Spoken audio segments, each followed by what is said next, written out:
Bienvenidos a Ciencia 360, el programa donde tus preguntas son contestadas con investigación científica y teológica. Mi nombre es Efraín Velázquez, arqueólogo y profesor de Biblia Hebrea para el Seminario Teológico Adventista Interamericano. Y tenemos la oportunidad de tener entre nosotros al doctor Félix Roberto Román, experto en química ambiental y profesor de la Universidad de Puerto Rico, recinto de Mayagüez. Bienvenido, Roberto. Un placer estar aquí con usted nuevamente. Al nosotros hablar acerca de la ciencia, en algunas ocasiones pensamos que estos hombres que se han dedicado a la investigación se han alejado de Dios. Son personas que puramente están involucrados en temas que son naturalistas y no tienen fe en alguien que es todopoderoso o en la Biblia. Sin embargo, según mis conversaciones con usted ha podido leer biografías de muchos hombres de ciencia que tienen una fe inconmovible en un Dios creador de todo el universo. ¿Eso lo anima a usted? Definitivamente saber que no estoy solo, que grandes científicos del nivel de Einstein, Millikan, entre otros, Heisenberg, que le enseñamos a los chicos en la universidad cuando discutimos química, de los logros que de estos científicos también eran fieles creyentes en Dios. Usted mencionó uno en específico, por ejemplo, Albert Einstein. ¿Qué importancia tuvo Albert Einstein en la ciencia? Es uno de los científicos más distinguidos del siglo pasado. Fue uno de los que desarrolló lo que se conoce como la teoría de la relatividad. También trabajó en el efecto fotoeléctrico. Un hombre que realmente era muy respetado en el área de las ciencias. Entiendo que hay algunos científicos que le han llamado el hombre del segundo milenio. Sí, el hombre del segundo. Y también salió en la portada de una de las revistas, creo que fue Times, sí. como el hombre del milenio o algo así.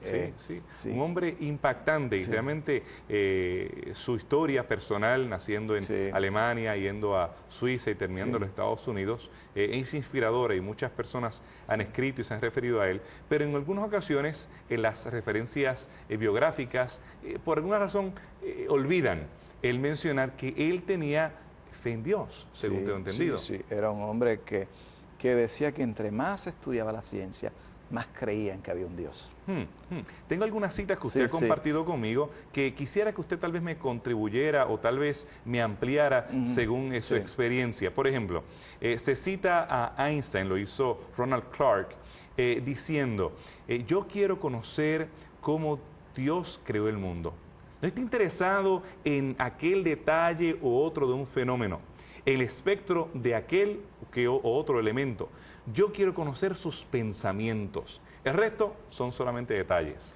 Sí, Einstein relata en ocasiones que inclusive él se sentía como un niño. Se sentía como un niño cuando entraba en una biblioteca y veía tantos libros y de diferentes idiomas, diferentes temas, y él sabía que alguien los había escrito, pero no podía entenderlo. Y él se veía como una persona que todavía le faltaba mucho que conocer y que entre más y más conocía, más se fundamentaba su fe en Dios. Pero qué contraste esa actitud que él tenía con algunas posturas que asumen algunas personas de arrogancia, que lo saben todo, que ellos han leído todo. Usted me dice que él se describía a sí mismo como un niño que estaba tratando de aprender cosas nuevas y que no las entendía todas. Qué interesante. Hay otra cita que me llama la atención. Dice que cualquiera que seriamente esté involucrado en poder avanzar en la ciencia se convence que el espíritu se manifiesta en las leyes del universo. El espíritu, usando letra mayúscula, vastamente superior a aquel del hombre, uno en cuyo rostro nosotros, con nuestros poderes modestos, nos debemos sentir humildes y de alguna manera nosotros poder, a través de la ciencia, seguir hacia un sentimiento religioso de alguna clase, que de alguna forma la religiosidad de alguna persona se puede considerar como ingenua.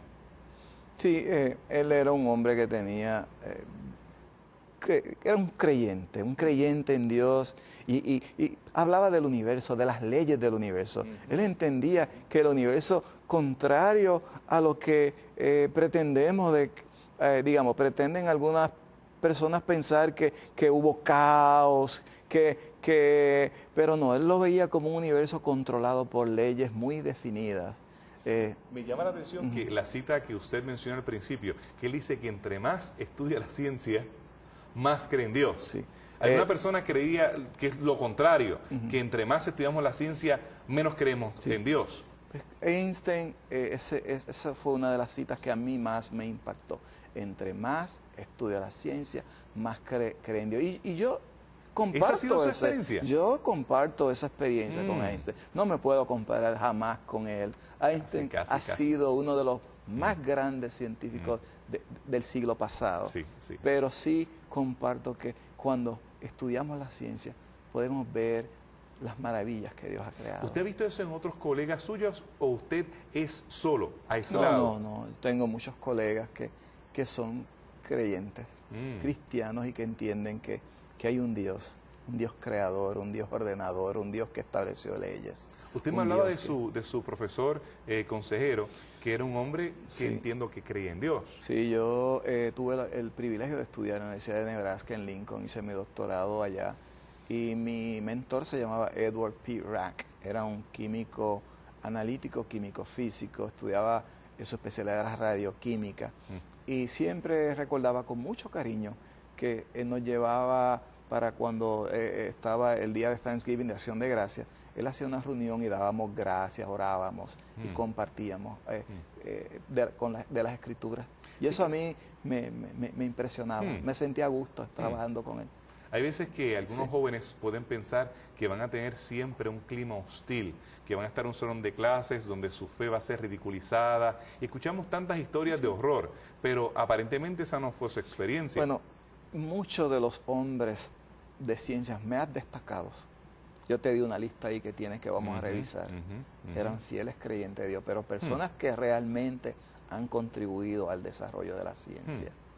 Y definitivamente Einstein es uno de los que yo admiro más. Sí, tal vez por eso deberemos cubrir más de las citas de él, porque son fascinantes. Usted me dio tantas que escoger es un poquito difícil, pero él menciona una que dice: en vista de la armonía que veo en el cosmos, veo con mi mente humana limitada, reconozco que me pregunto, ¿por qué hay personas que no creen en Dios? Lo que realmente me enoja, dice él, makes me angry, lo que realmente me enoja, es que ellos me citan para sostener esas ideas.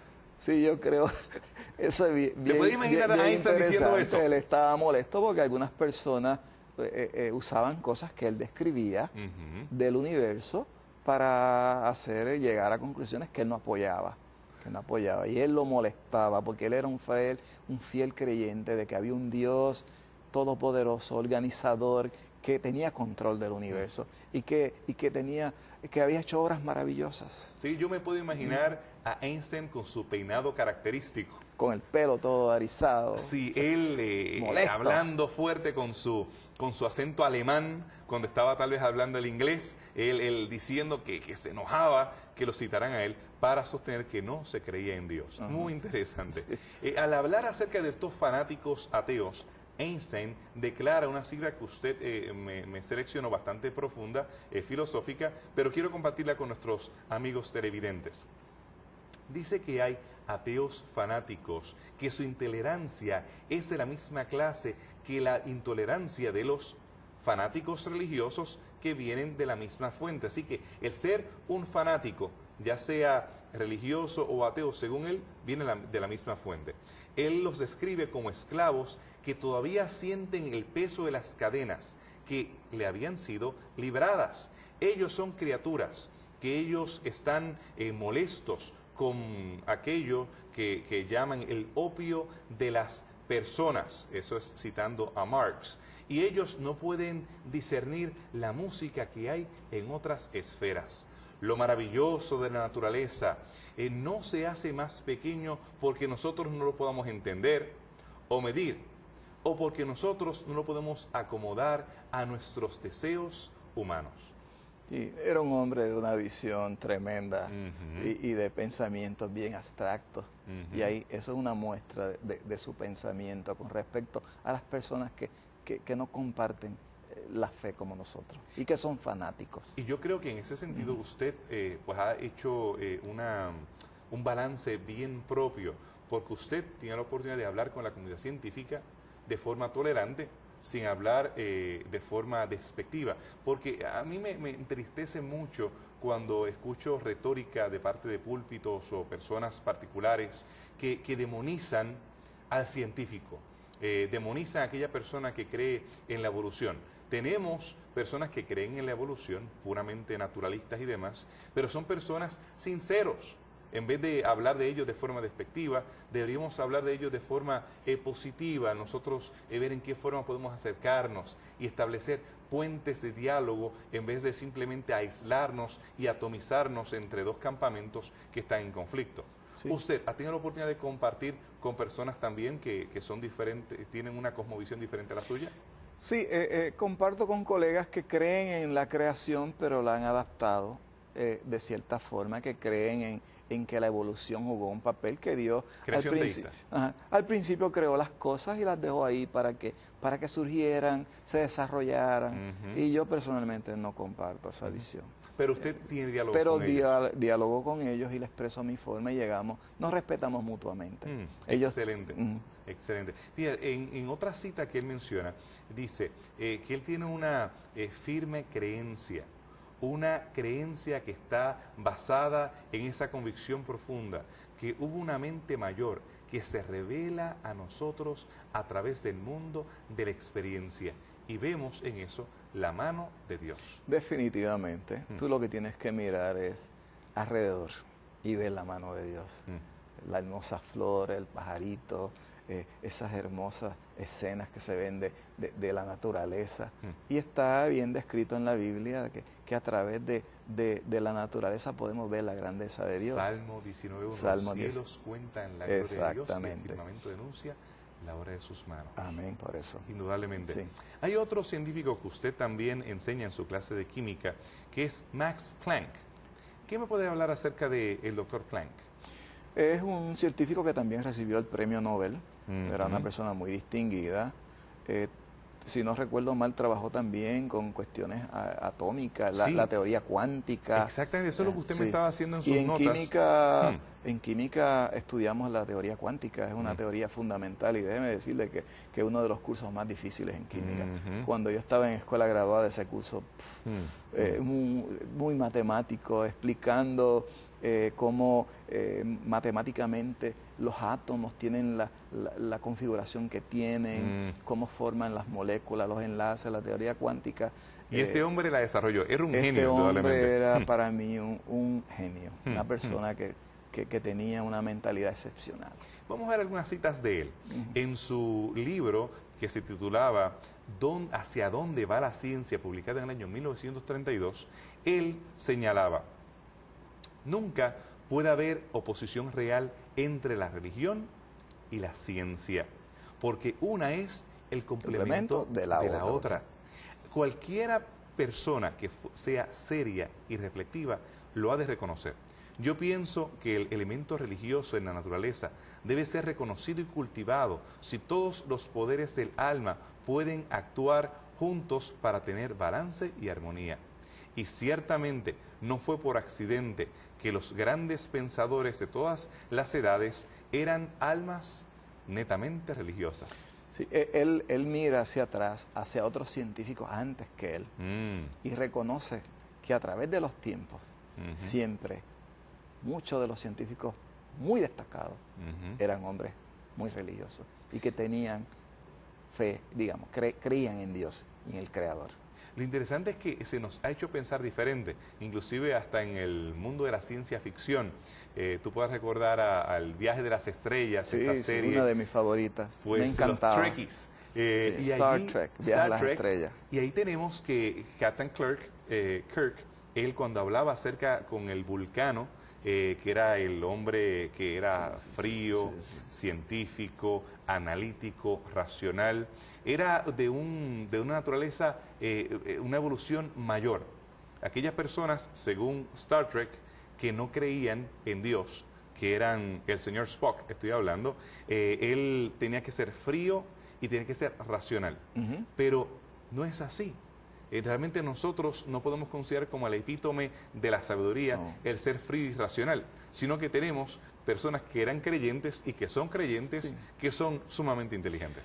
Siempre ha habido, digamos, ideas que no son correctas. Por ejemplo, cuando se trata de escribir al científico o al químico común, es un loco, una persona casi irracional, que está vestido, hace experimentos raros, pero esos son estereotipos que no son reales. Dentro de la comunidad científica, químicos los hay muy balanceados, personas muy racionales y muy dedicados y cristianos también. Sí, eso he notado, eso he notado. Él también menciona, él como en este caso siendo un físico, él dice como un físico. Eso es, como un hombre que ha dedicado su vida hacia una ciencia que es holística y prosaica. Al nosotros explorarla, nadie podría sospechar que yo soy una persona fantasiosa. Y como tal, yo al estudiar el átomo, yo te puedo decir que no hay forma que yo sea fantasioso. Toda la materia está basada en el átomo y persiste por una fuerza que está en estas partículas atómicas para que las mismas puedan vibrar y las mismas se puedan mantener juntas. Es como un diminuto sistema solar, el átomo. Y así es que usted ha descrito el universo. Sí, yo describo el átomo como un diminuto sistema solar y él tiene una visión similar a la mía, de que hay una fuerza que controlan el universo, que hoy día lo conocemos como la energía oscura, pero esa energía controla, digamos, la energía está envuelta desde nivel atómico hasta nivel cósmica. Y es algo fundamental. Él dice que no hay materia sin esas fuerzas, que ese es el origen de la materia. Y yo concurro con eso, con esa idea de que esas fuerzas que están ahí, que controlan el universo, que Einstein en sus teorías también dijo que la energía es igual a la masa por la velocidad de la luz al cuadrado. En otras palabras, que la energía se puede convertir en masa y la masa en energía. Y lo vemos en la Biblia. Dios es un ser todopoderoso que hizo con los peces, con los panes y los peces del niño. Los puedo multiplicar. Nada, en donde único tú registras que de la nada sale materia ahí, porque Dios en su poder puede convertir energía en materia. De lo que no era. De lo que no era, es. Otro de los científicos que usted enseña y que usted comparte es Erwin, que fue uno de los laureatos en física. Su apellido es Schrödinger. Sí, Schrödinger. Otro muy distinguido que tratamos y discutimos en muchos de los cursos básicos de química. En el caso de él era físico, él también trabajó en la teoría atómica. En el caso de él... Teoría cuántica. De la cuántica también. Sí. En el caso de él, cuando él habla acerca de Dios y del diseño del universo, él habla acerca de un juego. Él dice que la ciencia es un juego, pero un juego en realidad, un juego con cuchillos muy afilados. Sí, muy curioso. Y él dice que la ciencia es como una fotografía. Es una fotografía que se parte en muchos pedacitos y que después pues tú tienes que usar tu mente, tu intelecto para armar ese rompecabezas. Así que él definía las complejidades que había a veces en el campo de la ciencia debido a que algunas personas perdían tal vez su confianza en el Señor porque se alejaban de la palabra del Señor o se alejaban también de lo que es la ciencia como tal o la evidencia que podemos ver de la complejidad de origen divino. Otro de los hombres que usted menciona es Werner Heisenberg. Heisenberg, él también fue otro premio Nobel para física y él también trabajó en la teoría cuántica, trabajando con el hidrógeno. También otro alemán en este caso. Él al hablar acerca de de la ciencia, él dice que el primer sorbo de la ciencia, las ciencias naturales, ese primer, como hablaríamos, Sí, ese primer trago, sí. ese primer trago, te puede hacer ateo, pero que al final del vaso vas a encontrar a Dios esperando por ti. Esperando por ti.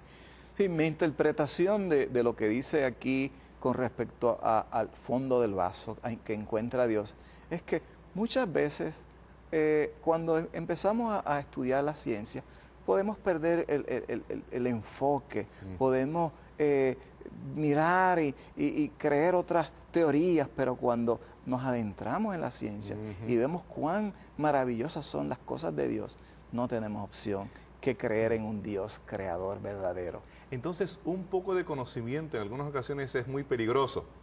No aparenta en algunas ocasiones un poco de conocimiento desviar a la gente. Porque ese primer sorbo, sí, hay personas que toman ese primer sorbo, se creen que son autoridad, hablan de forma arrogante, no hay Dios, no hay tal cosa como el Creador, pero si bebieran todo el vaso, van a ver que en el fondo ahí está Dios esperando por ellos. Y no hay opción. Qué impresionante, me encanta esa cita de Werner, la cual realmente es impactante para nosotros. ¿Qué contribuciones él hizo al mundo de la física? Él entiendo que hizo contribuciones diferentes a sus contemporáneos. Sí, este distinguido científico Heisenberg trabajó en lo que se conoce como el principio de incertidumbre. Y esto quiere decir que él postuló que es imposible ubicar el electrón alrededor de un átomo en un punto específico, que solamente se puede definir una región donde se puede encontrar el electrón. Y esta región juega un papel importante porque esas son las regiones donde se forman los enlaces químicos por compartimiento de electrones, y estos enlaces dan formación a moléculas y las moléculas pues son bloques de construcción. Así que esa fue la contribución que él tuvo. Es interesante una cita de él que me impactó. Él dice que en la historia de la ciencia, desde el famoso juicio hecho hacia Galileo, repetidamente se ha declarado que la verdad científica no puede ser reconciliada con la interpretación religiosa del mundo. Pero él declara que él está convencido que la verdad religiosa y la verdad científica no son incompatibles.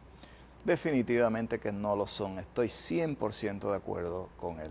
La ciencia y la religión no son incompatibles. Como dice, pueden ser complementarias. Complementarias, y entre más, como dice, entre más estudio la ciencia, más me convenzo de que hay un Dios. Hay otro de sus colegas que yo no quiero dejar atrás porque es uno de sus contemporáneos hoy en estos días recientes, Richard Smalley, el cual ganó un premio Nobel en el año 1996 en química. ¿Qué me puede decir acerca de Smalley? Pues fíjate, Smalley es el padre de la nanotecnología y es una de las ciencias más actualizadas y es una de las que yo trabajo. Yo uso nanotecnología en mis experimentos, que son una nanoestructura, es una estructura que tiene alrededor de 10 a 100, menos de 100 nanómetros, quiere decir que es algo bien, bien pequeñito. Puede ser un conjunto de átomos que tienen unas propiedades. En mi caso, yo trabajo con nanoestructuras que son magnéticas, en conjunto con un colega que se llama el doctor Perales, y utilizamos estas nanoestructuras magnéticas para atrapar contaminantes. Como son magnéticas, después tú le aplicas un campo magnético y remueves el contaminante. Imagínate que tú tienes un vaso de agua contaminado con algo. Tú le añades estas nanoestructuras y luego aplicas un imán, la sacaste, ya el agua está limpia. Y esa es una de las áreas donde hago investigación. Sí. Así que Smalley es uno de mis héroes porque él trabajó en una de las áreas que yo... Digamos, él fundó el área donde actualmente, una de las áreas donde trabajo. Wow, y hoy tenemos tantos jóvenes que están con nanotecnología, todo lo que tiene que ver. La nanotecnología hoy día se usa en todo, para la medicina, para cosméticos, para alimentos. Es una ciencia que tiene un auge tremendísimo. Y interesante que este hombre es un creyente en Dios. Sí. También. Hay una cita interesante de él. Aparentemente en un momento dado él tomó el sorbo del vaso y se alejó de Dios, porque él dice que recientemente él regresó a la iglesia, a asistir a la iglesia de forma regular, pero dice con un nuevo enfoque, al entender que cómo yo puedo ver que el cristianismo es tan vital y poderoso en la vida de billones de personas hoy, aún 2000 años después que han pasado desde la muerte y resurrección de Cristo, sigue siendo de impacto para el mundo de hoy. Definitivamente dio en el clavo, como dicen allá donde yo resido, en el campo. Hoy día, a pesar de que esto es un evento que ocurrió 2000 años, está tan fresco y tan vibrante y tan como al principio. El cristianismo está cada día más fuerte y la meta es que se expanda al mundo entero para que se cumpla, venga la segunda venida de Cristo Jesús. Este hombre entonces se une a todo ese grupo grande que desgraciadamente no tenemos el tiempo de cubrir, hombres como Einstein, Galileo, tantos hombres del pasado. Sí. Hablábamos acerca de Johannes Kepler, hablábamos acerca de Sir Francis Bacon, hablábamos acerca de Descartes, de Pascal, de Sir Michael Faraday, de James Clerk Maxwell, tantos hombres que hicieron declaraciones poderosas acerca de su confianza en Dios. No solamente eso, todos esos hombres no son científicos comunes como yo. Yo soy un científico común. Fueron personas que hicieron historia. Premios Nobel, porque adelantaron la ciencia de una forma significativa. Usted es un hombre humilde y usted no ha querido tal vez enfatizar sus contribuciones, pero realmente las contribuciones que usted ha hecho han sido muy significativas, no solamente en el campo de la química, sino también en sus contribuciones en estos medios populares, poder hacer que las personas puedan entender aquello profundo de la ciencia de forma simple. Y yo tengo la confianza de que son personas como usted que no solamente publican en revistas académicas que leen 50 personas en todo el mundo porque son muy especializadas. En mi caso yo tengo que hacer lo propio también en revistas de arqueología, pero que también le damos la oportunidad a las personas que puedan conocer acerca de las maravillas de Dios. No solamente nosotros dialogar entre pares, entre personas que se encuentran en el mundo académico, sino nosotros poder compartir con el público en general acerca de la ciencia 360, ver cómo Dios puede ser encontrado en las partículas pequeñas del átomo y también en la grandeza del universo.